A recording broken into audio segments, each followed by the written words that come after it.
우리가 지난주에 사사기를 살펴봤지요. 그들이 가나안 땅에 입성한 이후에 뭐가 중요했느냐? 결국 하나님의 말씀으로 돌아갑니다.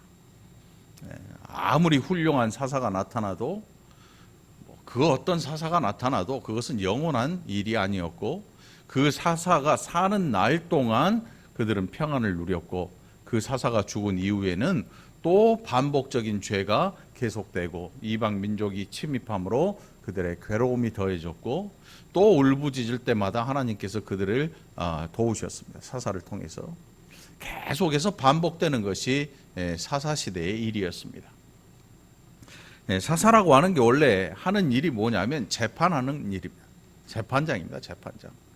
그런데 이 사사기에 기록된 사사들을 보니까 재판하는 일보다 오히려 이방 민족들하고 싸우는 일이 그들의 주 업무가 되어 있습니다. 그러니까 뭔가 그 시대가 이상하다, 이렇게 볼 수가 있는 거죠. 그리고 이 시대는 아마 가나안에 점령하고 가나안 땅에 들어와서 그들의 삶이 피폐해지는, 점점 피폐해지는 그런 시대입니다. 이유가 뭐냐 하면, 처음 들어올 때 그들은 가나안을 모두 진멸하라는 하나님의 말씀을 어기고 민족들을 남겨둡니다. 군데군데 남겨두고 어떤 일을 했냐면 그들로 노동력을 얻어갑니다. 그러니까 당연히 사회가 이제 잘 살아지게 되지요. 희한하게도 이스라엘의 역사를 보면요, 가장 악한 왕 때 참 잘 삽니다. 굉장히 잘 살아요. 막 영역도 확장하고. 그런데 이 왕을 보면 하나님 앞에 아주 굉장히 악을 행하는 그런 왕이었습니다. 우리가 생각기로 하나님 말씀에 순종하면 잘 산다 그랬는데, 이상하게도 악한 왕이 통치하는 시대에 이 백성이 잘 사는 것입니다. 그런데 결과는 멸망으로 치닫고 있었던 것이지요. 이제 오늘 본문 속에 보면 이게 19장에서부터 이 일의 기록이 나오고 있는데, 19장 1절에 보면 이스라엘의 왕이 없을 그때에 에브라임 산지 구석에 거류하는 어떤 레위 사람이 유다 베들레헴에서 첩을 맞이하였다. 첩이라니까 여러분, 야 이놈의 레위 사람이 이게 어찌 된 거냐, 뭐 이런 사람이 다 있냐 이렇게 생각할지 모르는데, 이 시대에 대부분 사람들이 다 이랬어요. 다. 그러니까 경제적으로 좀 능력이 있거나 하면, 경제적으로 능력이 있으면 자기가 원하는 여자를 데려다가 같이 사는 거예요. 뭐 주변에서 누가 뭐라고 하지도 않아요. 모든 사회적인 구조가 그랬기 때문에 뭐 레위 사람도 그게 당연한 건 줄 알고 그렇게 살아요. 이 사람이 잘했다는 얘기는 아니죠. 그런데 우리가 한 가지 또 볼 거는 말이죠. 19장 바로 앞에 있는 18장의 마지막 절을 한번 눈여겨볼 줄 알아야 돼요. 거기 뭐라고 기록되어 있습니까? 하나님의 집이 실로에 있을 동안에 미가가 만든 바 새긴 신상이 단 자손에게 있었더라. 뭐가 있어요? 우상이 들어와 있는 거예요. 우상이. 이 우상의 출처가 어디냐면 가나안에 있었던 우상에서 떠나질 못해요. 그러니까 이 우상의 뿌리가 어마어마 깊습니다. 우리가 알기로 우리에서 아브라함이 건너올 때 우리에서 섬기던 그 신이 계속 변신하면서 이 가나안까지 온 거예요. 이게 우상이라고 하는 게 뭐 하루아침에 팍 생겨나는 게 아니고, 얼마나 뿌리가 깊은지 그 뿌리가 뽑히지 않고 여지껏 계속 흘러내려오는 것입니다. 로마에 있었던 그 신상들, 그것들도 갑자기 태어난 게 아니고 고대 역사에서부터 계속해서 슬금슬금 모양을 변신하면서 나타나고 있는 거죠. 이스라엘에 왕이 없었다. 왕이 없었다. 무슨 뜻이냐면 사람 왕이 진짜로 없었어요. 사사 시대에는 사사를 통해서 하나님께서 그들을 다스리고, 그래서 사사 시대에는 특별한 왕이 없었습니다. 그래서 이 사사기에 그들의 왕이 없었다 이렇게 기록을 하고 있어요. 그런데 더 중요한 건 뭐냐면 그들에게 왕이 있어요. 누가 왕이었는가 하면 하나님께서 그들의 왕이십니다. 왜 하나님께서 왕이신가 하면 하나님의 나라를 이끌고 계시는, 이름 그대로 하나님의 나라예요. 하나님의 나라. 이 가나안 땅이 하나님 나라의 예표지, 보여주는 거예요. 모델하우스 같은 거거든요. 그러니까 하나님께서 실존하는 진정한 그 하나님 나라를 이 땅에 나타내기 위해서 부르신 백성이 누구냐? 이스라엘 백성이거든요. 그러니까 결국 그 나라의 왕은, 진정한 왕은 하나님이셨습니다. 그런데 보니까 그들에게 왕이 없었다고 하는 것은 그들이 하나님의 말씀에 대해 전혀 신경 쓰지 않고 산다. 자식이 부모를 우습게 여기기 시작합니다. 언제? 내가 힘이 있고 내가 경제적인 활동을 해서 이제 내가 힘을 가지게 되면요, 뭐 효도하는 자녀들은 그렇지 않지만 이상한 사람들도 있어요. 부모를 아주 경시합니다. 무시하고 깔보고, 이런 자식들이 이 지구상에, 우리나라에 지금 존재하고 있어요, 실제로. 왜 그런가 하면 부모 없이도 내가 뭐 떵떵거리고 살 수 있는데 왜 내가 부모의 말을 들어야 되느냐, 이런 식이에요. 어떻게 보면 야, 뭐 이런 자식이 다 있나, 이런 생각도 할 수 있겠지만 아무튼 시대가 그래요. 이스라엘 백성들에게 있어서 하나님의 말씀은 별 볼 일 없는 거예요, 지금. 이 특별히 이 사사시대에 여호와의 말씀, 율법이라고 하는 것은 그들의 삶에 티끌만한 유익도 주지 못하는 말씀으로 치부되고 있는 그런 시대였던 거죠. 그러니까 뭐만 남아있느냐 하면 껍데기뿐인 종교적인 그 모습만 남아있는 거예요. 그 레위 사람이 성전 봉사의 일을 하는데, 장막 봉사 일을 하는데 뭐 자기 일을 하는 거지요. 그런데 교회 일은 하는데 교회는 안 다니는 거하고 똑같은 거예요. 전에 우리 조병희 안수집사님이 CBS 계실 때 어떤 분은 아버지가 스님인데 CBS 취직했다고, 면접 보러 왔다고 그러더라고. 아마 시대가 이제 종교 차별을 없이 하고 그런 것들을 강력하게 법으로 제재하니까 실제로 앞으로는 이제 머리 깎은 스들이 기독교 방송에 취직할지도 몰라요. 왜 차별하냐, 이럴 수도 있어요. 그럼 어떻게 해야 돼? 우리는 불교 방송으로 가야지. 농담이고요. 그런 일이 절대로 생기지 말아야 되는데 앞으로 생길 것 같아요, 진짜로. 종교 차별을 할 수 없으니까 누구든 지원하면 같이 경쟁해서 뽑아야 돼. 일반 회사처럼 돼버리고 마는 거지. 오늘 본문 속에 보니까 왕이 없었다고 하는 것은 그들이 여호와의 말씀을 아무런 가치가 없게 여겼다. 제가 가끔 우리 아파트 재활용 통해서 성경책 주워오잖아요. 새 거야, 새 거. 지퍼가 다른 자국도 없는 새 거. 여기 한 2억에 주워다 놨을 거예요. 제가 생각해 보니까 어떤 분을 막 교회로 끌고 오니까 목사님이 선물을 해줬든지 아니면 전도한 분이 선물을 해줬든지, 그런데 그분이 한두 번 나가고 교회 안 나가는 거지. 성경책은 집에다 갖다 놨는데 이게 자꾸 눈에 밟히고 이리 치이고 저리 치이고 하다 보니까 재활용통에 던져버리는 거죠. 예수를 안 믿는 사람에게 성경책은 아무것도 아니죠. 예수를 믿는 우리에게는 어딘가 성경책이 떨어져 있고 좀 낡아 보이고 좀 땅에 뭐가 흙에 뭐 묻었으면 먼지를 털어내거나 이렇게라도 할 텐데, 예수 안 믿는 사람에게는 성경책이나 뭐 잡지책이나 똑같은 거예요. 가나안에 입성한 이 이스라엘 백성들에게 왕이 없는, 하나님이 그들의 왕이 아닌 이상 여호와의 말씀이 그들의 삶을 움직일 만한 아무런 가치가 없는 그런 것. 오히려 스포츠 신문에 오늘의 그 운세, 그게 오히려 그들의 삶을 움직이는 그런 일이 되고 마는 거지. 요즘은 스포츠 신문 별로 안 보잖아요. 예전에는 전철 타고 가면 일간지 보다가 위로 휙 던져놓은 사람들이 많았잖아요. 아주머니들 오셔갖고 막 치우고. 거기 보면 오늘의 운세 써져 있거든. 동남쪽으로 가면 귀인을 만날 것이다. 고목나무에 꽃이 피고 나비가 날아드니 뭐 하는 일이 뭐 피어날 거. 그 다음 날도 똑같아. 그 다음 날 똑같아. 재탕 삼탕 하는 거지. 연말이 되면 막 세점 치러 가는 사람들 있잖아요.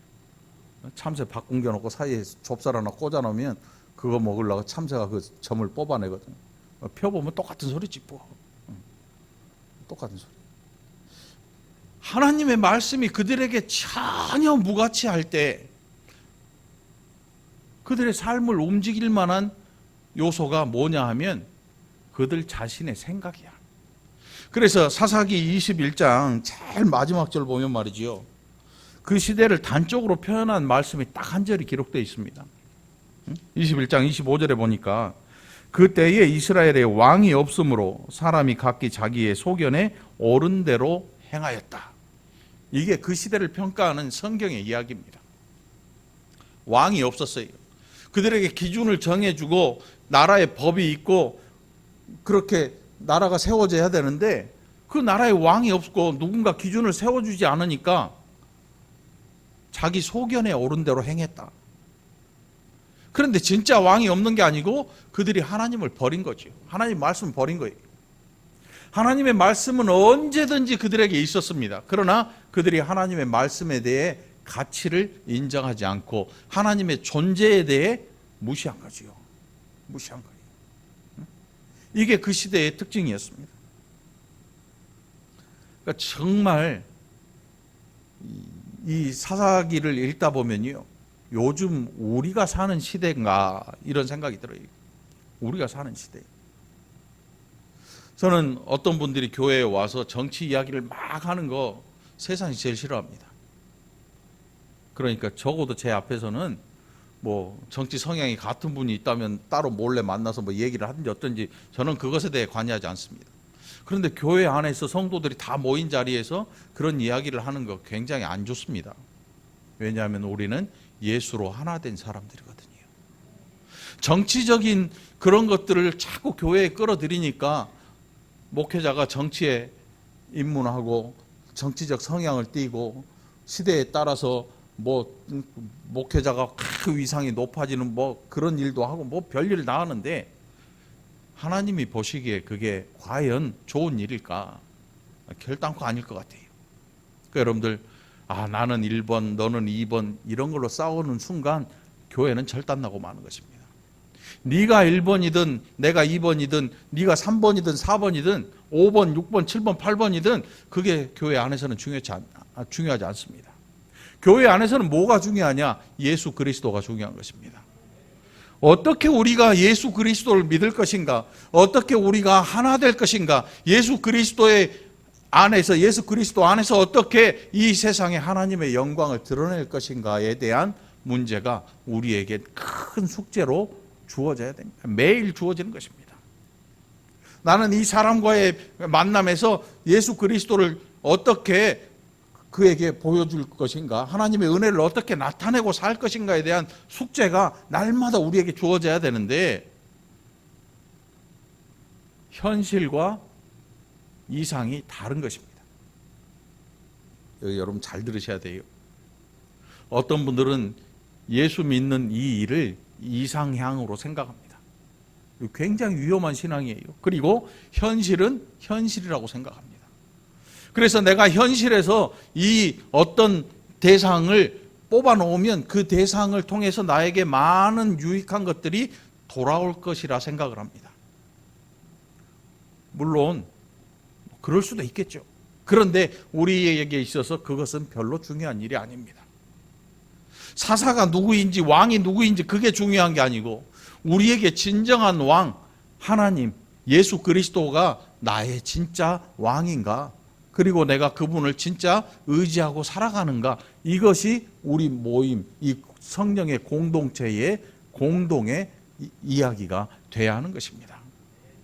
그러니까 여러분 투표를 하든 뭘 하든 뭐 그게 우리 인생에 중요한 게 아니고 우리에게 정말 절박한 것은 뭐냐면 누가 되었든 예수 안에서 올바르게 하나가 되어야 하는 것입니다.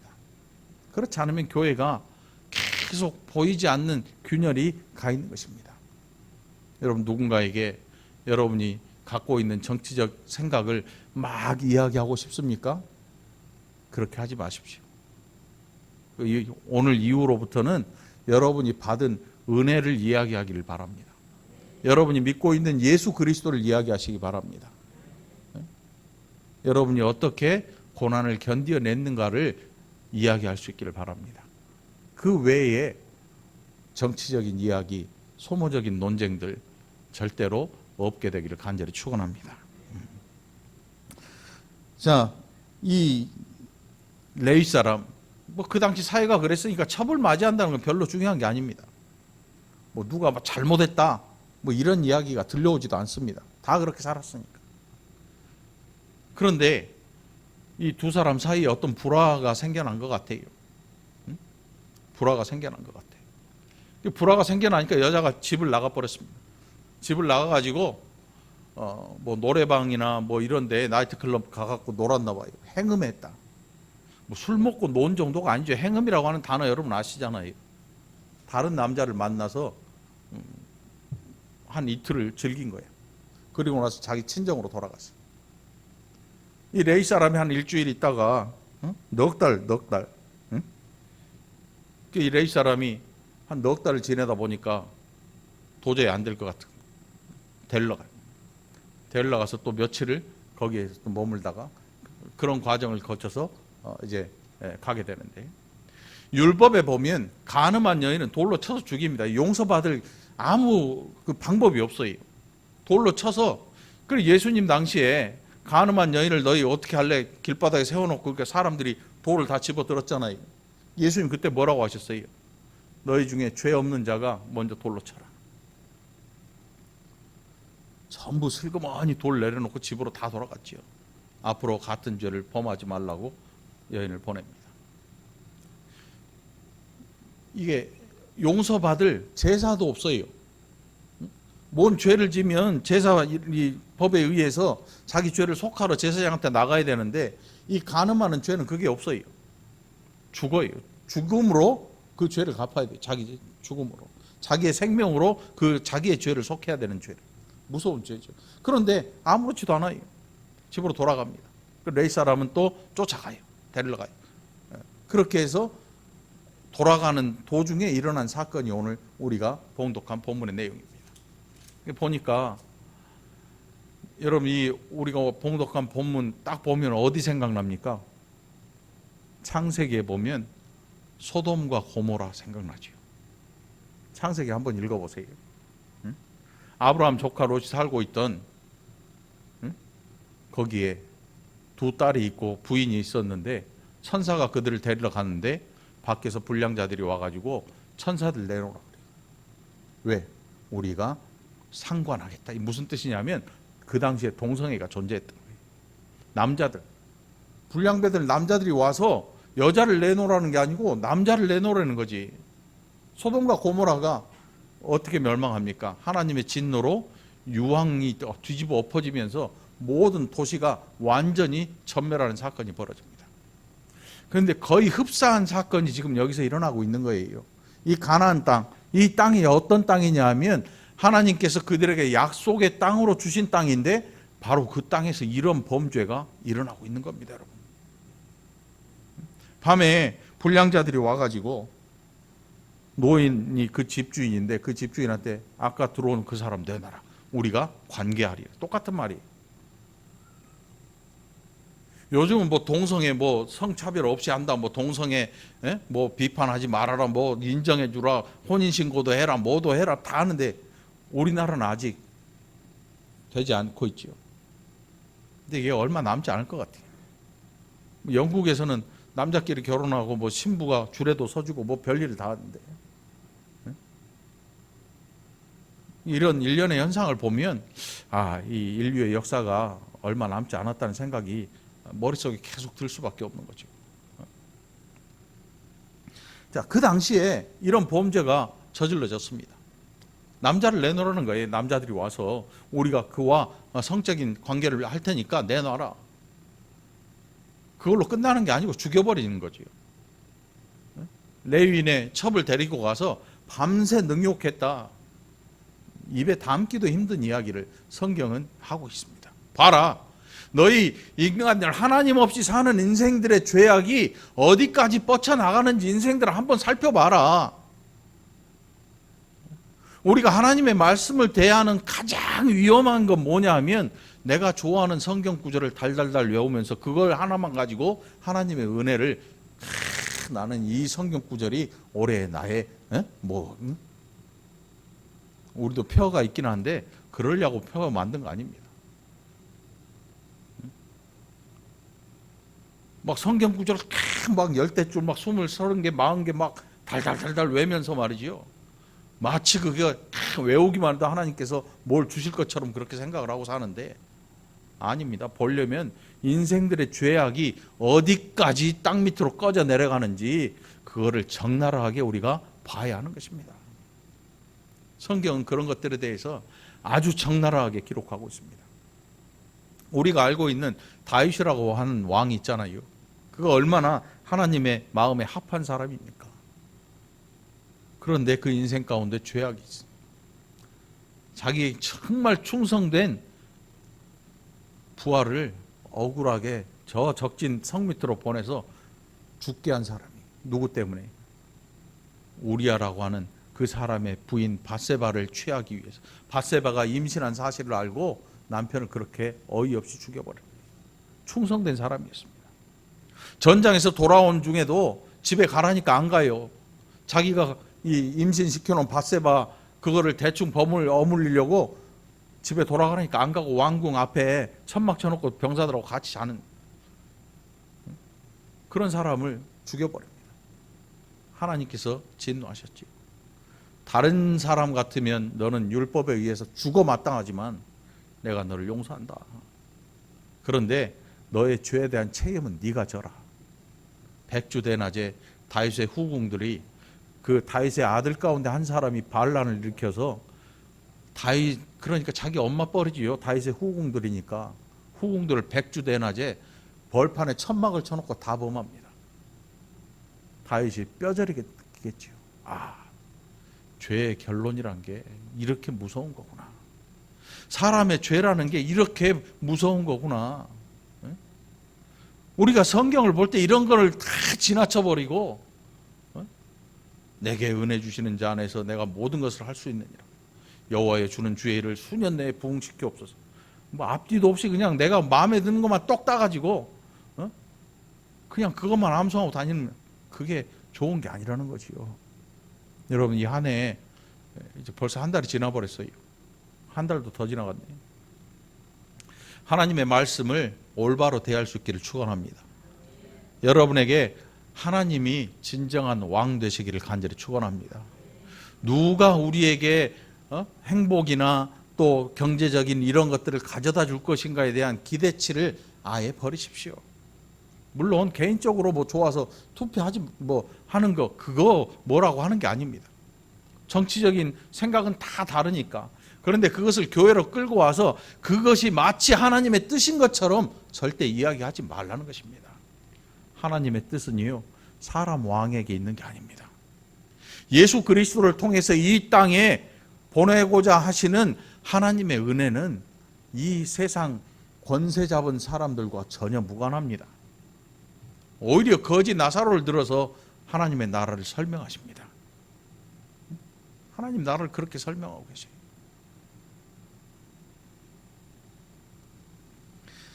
얼마나 잔인한 일이 벌어졌는가. 그 첩의 시신을 12도망을 냅니다. 각 지파에게 보내려고.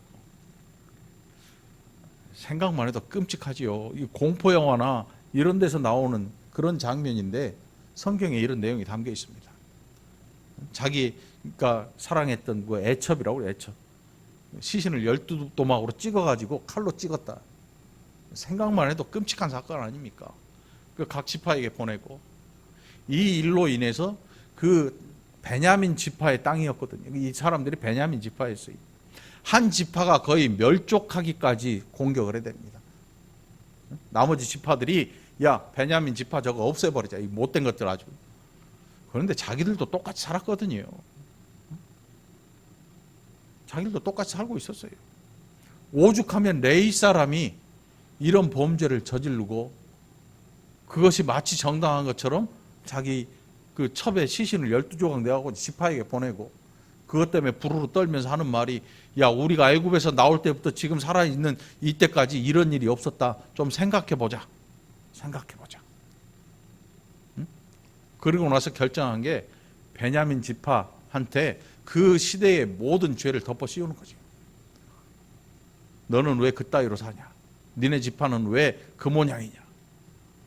그런데 나머지 모든 지파들, 레위 지파는 기업이 없어요. 그 다른 기업들에게서 나오는 거, 그 주변에서 이렇게 사는데 그 지파까지 이렇게 오염이 돼 죄에 다 물들었으니까 더 이상 할 말이 없는 거지요. 그 죄를 베냐민 지파에게 덮어 씌워가지고 얼마나 많은 사람들을 살육했던지 성경 저 뒤에 보면 베냐민 지파 남자들 600명이 남아있어요. 600명. 수만 명을 죽여버리고 여자와 남자 뭐 여자 아이 할 것 다 죽였어요. 나중에 보니까 지파가 이제는 후손을 보고 지파가 좀 번성해야 되는데 그렇게 할 수가 없는 거예요. 그러니까 다른데 실로에 춤추러 나온 여자들, 그런데 가만히 생각해 보면 이게 정상이 아니에요. 여러분 아무리 찾아봐도요, 율법에 여호와의 날을 기념하는 그 날에 여자들이 나와서 막 400명이 나와서 춤추는 거, 여러분 그런 기록 없어요. 여기에 나와 있단 말이에요. 이게 어느 뭐하고 합쳐졌냐면 가나안 종교들에서 그걸 슬그머니 가져온 것 같아요. 우상 섬기는 방법이 뭐냐면 모세가 광야에서 저 하나님을 만나고 내려올 때 아론이 너희 금붙이 다 갖고 와서 불에 던졌더니 금송아지가 튀어나왔다 그랬잖아요. 금송아지를 만들었어요, 우상을. 그래서 거기에서 축제를 벌여요. 종교 축제죠. 모세가 내려올 때 들어보니까 이거는 노래하는 소리다. 와봤더니 개판을 치고 있는 거죠. 금송아지를 가운데 놔두고 이것이 너희를 이 애굽에서 이끌어낸 여호와라 이렇게 이야기하면서 막 춤추고 뛰놀고 술 마시고 하는 거예요. 자기 마음대로 하는 거죠. 자기 마음대로. 그 모습이 지금 똑같이 와 있는 거죠. 그 예루살렘에 옆에 있던 실로의 여인들이 와서 춤을 추기 시작하는 거예요. 요즘 뭐 춤추는 거 많더만 축제하면 막 뭐 오픈해도 그 앞에서 아가씨들 막 춤추고 그러더만. 근데 옷을 안 입어. 거의 헐벗고 막 춤을 추더만. 그러니까 사람들이 그걸 보고 안 가. 남자들 조심해. 그런 거 보면 빨리 부인 얼굴 쳐다보고 집에 가자. 빨리 가라. 자꾸 보고 있으면 안 돼. 그걸 노린 거니까. 그거 보고 또 괜히 밥 한 그릇 먹고 가야지 하고 쑥 들어가지 말고, 안 그런 척 얼굴들 눈에 힘주는데, 아무튼 말이지요. 이미 그 여호와의 절기를 지키는 그 일에도 이미 이방적인 요소가 다 가미되게 들어왔어요. 거기에 춤추는 여자들 400명을 잡아다가 베냐민 지파한테 갖다 줘요. 남자 600명한테. 그럼 200명 부족하잖아요.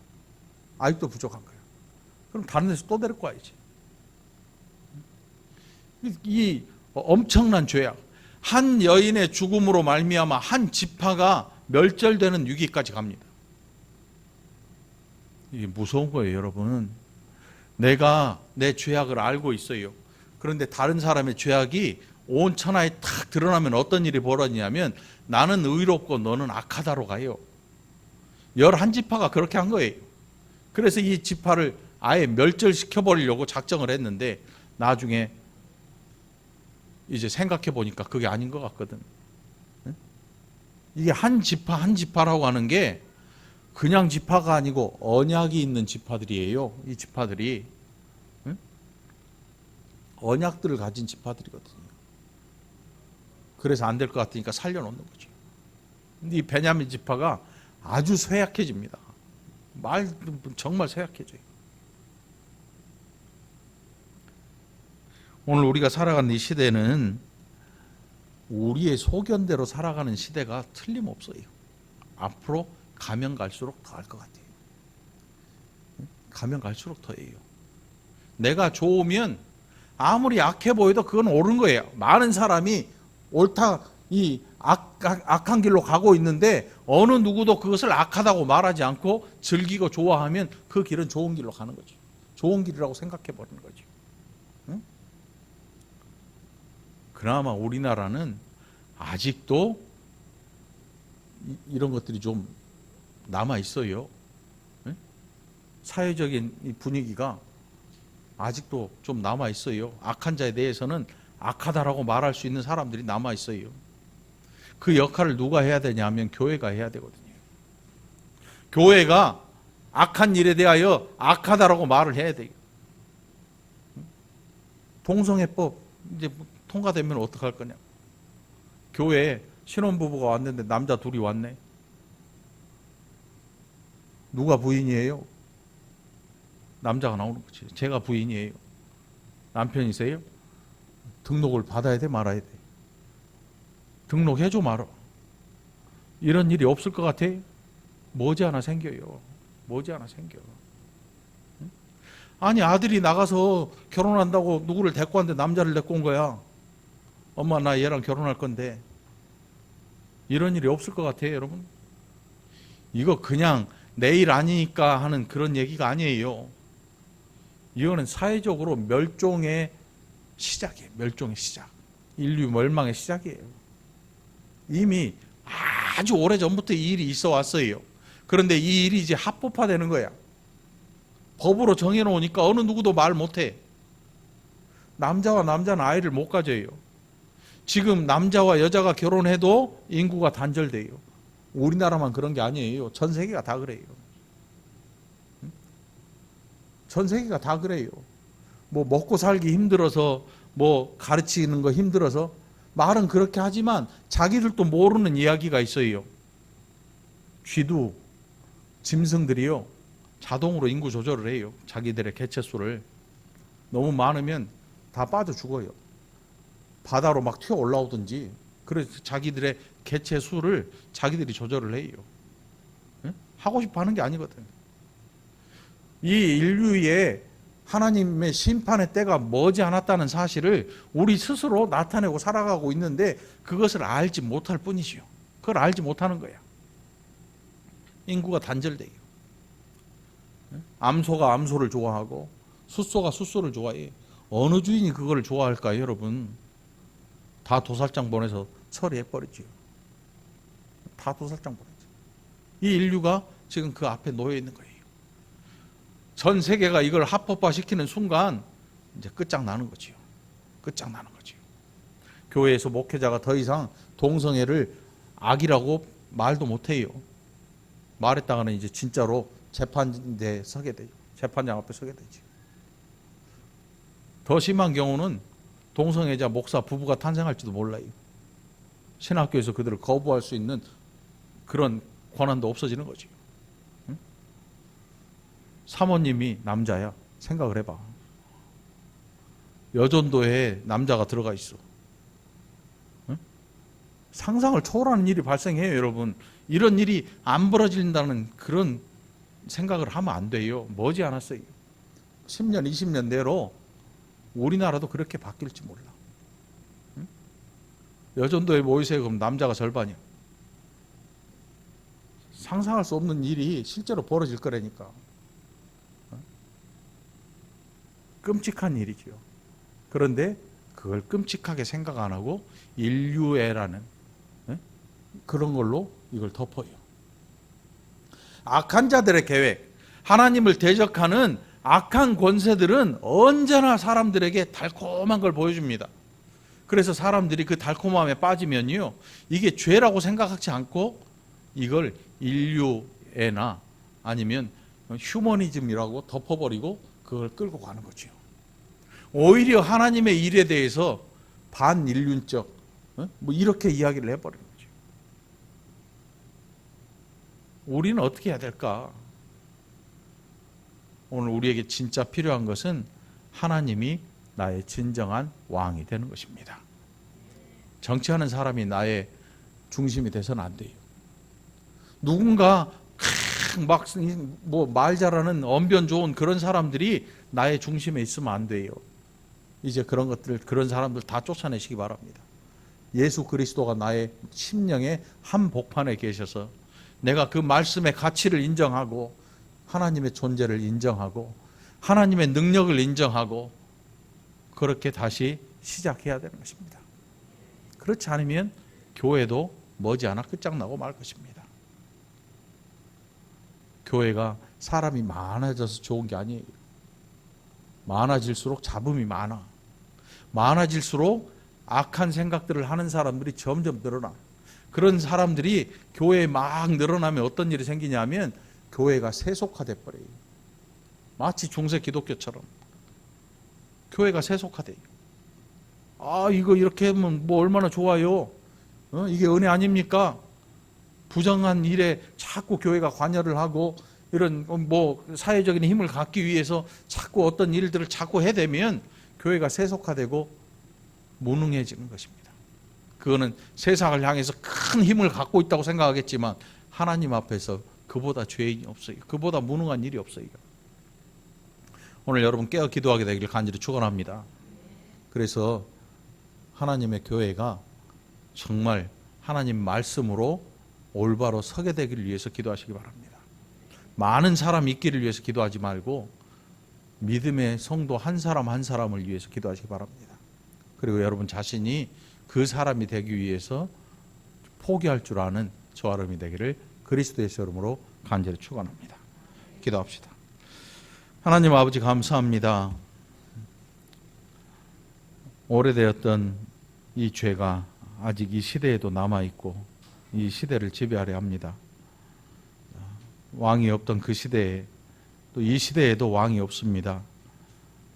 그래서 우리의 생각대로 우리가 옳은 것이라 생각하는 것이 그것이 올바른 길이라고 생각하고 살아가고 있지 않은지 이제는 하나님께서 우리의 진정한 왕이 되시어서 하나님의 길을 우리에게 알려주시고 그 말씀에 힘입어서 하나님 나라를 향해 나아가는 복된 교회가 되게 인도하여 주시옵소서. 하나님의 사랑하는 성도들이 세상 속으로 나아가지 않고 하나님 은혜 가운데에서 세상을 향하여서 하나님의 은혜를 선포할 줄 아는 능력의 백성들이 되게 하여 주옵소서. 감사드리옵고 예수님 이름으로 간절히 기도합나이다. 아멘.